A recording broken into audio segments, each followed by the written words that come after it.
20 ఏళ్ల క్రితం తమకు పట్టాల ఇచ్చిన భూమి ప్రస్తుతం ఆన్లైన్లో వేరే వారి పేరుతో నమోదయ్యిందని బాధిత రైతులు మీడియా ముందు ఆవేదన వ్యక్తం చేశారు. వివరాల్లోకి వెళితే ప్రకాశం జిల్లా సంతనూతలపాడు మండలం ఎండ్లూరు గ్రామానికి చెందిన ధవళగిరి రాము, గుర్రం కృష్ణ, దాసరి పద్మావతులకు గ్రామంలోని సర్వే నంబర్ 429/1A తలా ఒక అరెకరం భూమిని 2004వ సంవత్సరంలో అప్పటి తహసీల్దార్ విజయరావు ఇచ్చినట్లు బాధితులు చెబుతున్నారు.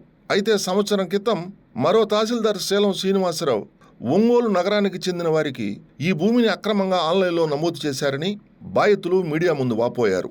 తమ గోడును అనేక సార్లు సంబంధిత ఆర్డీఓ, తహసీల్దార్లు చుట్టూ తిరిగి చెప్పినా పట్టించుకోలేదని తెలిపారు. జిల్లా అధికారులు వారి పేర్లు తొలగించి తమకిచ్చిన పట్టాలను పరిశీలించి తమ పేర్లు ఆన్లైన్లో నమోదు చేసి న్యాయం చేయాలని విజ్ఞప్తి చేశారు.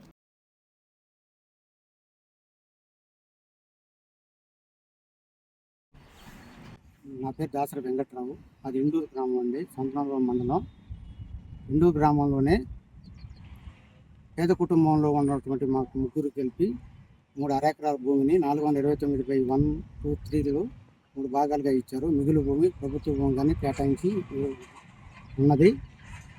ఈ 2004 నుంచి మాకు మా అనుభవంలోనే ఉంది. పట్టాలు 2004లో ఇచ్చున్నారు మాకు. అప్పటి నుంచి మా అనుభవంలోనే ఉంది. ఇటీవల గత ప్రభుత్వం చివరన శేలం శ్రీనివాసరావు అనే ఎంఆర్ఓ గారు వేరే దొంగ లిస్టులు సృష్టించుకొని వాళ్ళ చేత వాళ్ళకి ఆన్లైన్ చేసి వెళ్ళాడు. అప్పటి నుంచి మా పోరాటం చూస్తూనే ఉన్నాము. గ్రీవెన్స్లో ఇస్తున్నాము, స్పందనలో ఇచ్చాము. ఎంఆర్ఓ గారి, ఆర్టీఓ గారి అందరి చుట్టూ తిరుగుతున్నాం కానీ స్పందించలేదు. దయచేసి ఇప్పుడైనా మాకు న్యాయం చేయవలసిందిగా కోరుతున్నాం. పేరు గుర్రం కృష్ణారావు, ఎండ్లూరు సంతనూతలపాడు మండలం. మాకు 2004లో విజయరావు అనే అతను ఎంఆర్ఓ గారు మాకు పట్టాలు ఇచ్చున్నారు. ఇక్కడ ముగ్గురికి తలా అరెకరం. ఆ పట్టాలు మేము ఎప్పటి మా స్వాధీనంలో మేమే చేసుకుంటున్నాం. ఒకటి పోతే ఈ మధ్య వైఎస్ఆర్ గవర్నమెంట్లో శేలం శ్రీనివాసరావు అనే అతను వేరే వాళ్ళకి ఆన్లైన్ చేశాడు. అది మాకు ఆన్లైన్ తీసేసి మా స్పందన మాకు పట్టాలు ఉన్నాయి కాబట్టి మాకు ఆన్లైన్ చేయండి అని కోరుకుంటున్నాం. ఎన్నోసార్లు అప్లై చేసాం కలెక్టర్ ఆఫీస్కి, ఎంఆర్ఓ ఆఫీస్కి. ఎంఆర్ఓ అసలు ఏదేదో చెబుతుంది, అసలు సమాధానమే చెప్పలేదు.